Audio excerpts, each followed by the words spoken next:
Hey guys, welcome to part 1 of the USS Enterprise 1945 build. And today, well, to show you our, this is in 350 scale Shoutout. I started to sand down, or I did sand down all the parts, or these hull plating that need to be sanded down. I originally started off with a power tool, as you can see here, but I realized I was taking off material too quickly.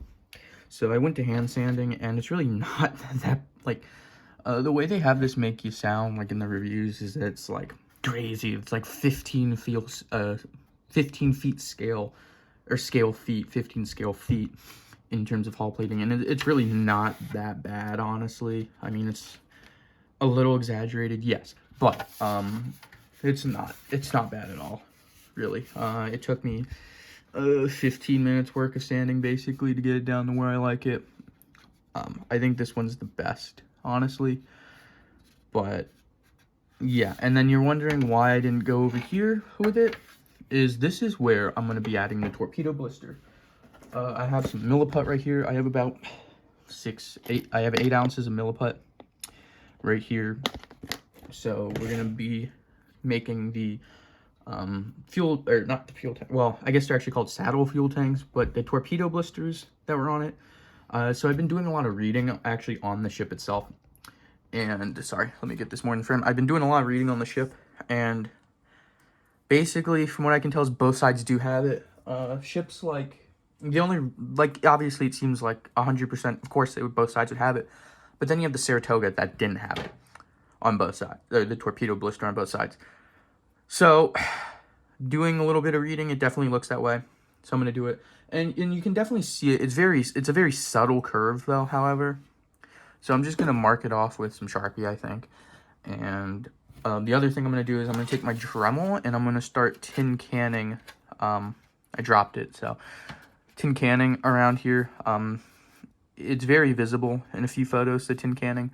So we're going to include it. There's a lot of it right in this part, and in the back, not so much anywhere else. So yeah, I'll get back to you when I do that. Okay, so basically what I did was I marked it all out on a grid-like pattern, spaced it about 1.5 millimeters apart, and then I just went with my Dremel and lightly with the burbot just went over it each time, and it ended up looking something like that.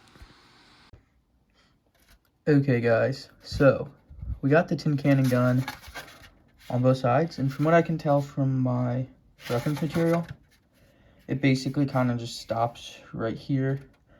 It's a little rough looking, like, hold on, from far, if you catch it straight on, it sort of disappears, but I think but it's a little prominent still, but I think with some paint, it should be okay. I also think part of that too is some of the pencil that's still on there. So now we're going to build the torpedo bulges. So let's get right on that, and I'll get back to you when I'm kind of done. Okay guys, so we have made the torpedo bulges. So this is about 113 grams plus of milliput, so around 8 ounces plus of milliput. So the ship's actually now pretty hefty. But what I basically did was roughly do it. I'm going to come back with some more milliput later and basically fill in all of the crevices.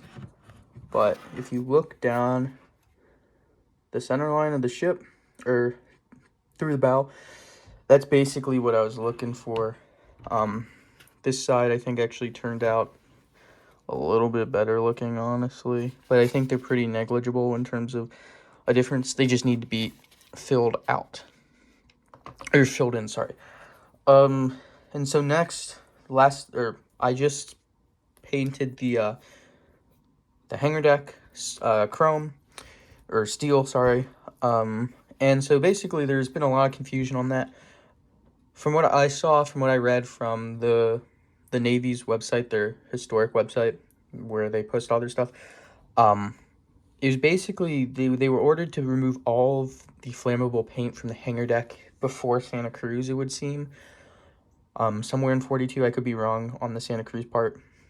But so they removed that, and then after the refit in 43, they were also then ordered to remove all flammable paint from things below the water line. So I think that would indicate to me that, yeah, that it was bare. So we got that paint steel. Next, I will be kind of painting that up and weathering it. So yeah, you'll see that.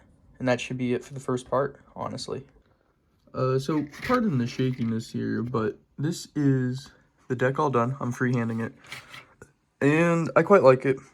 It's a little bit exaggerated, but from the angle you see it, which is going to be like that, I want it to kind of show its wear, if you know what I mean. We're not going to be seeing it from the top because there's obviously a flight deck on top. So I wanted to show its wear. I'm going to do a little bit more of the oil modeling. I think that oil paint modeling, I think that turned out really nice. But I'm going to repaint over this because this was a panel wash, but I think it just turns out to be too grid-like.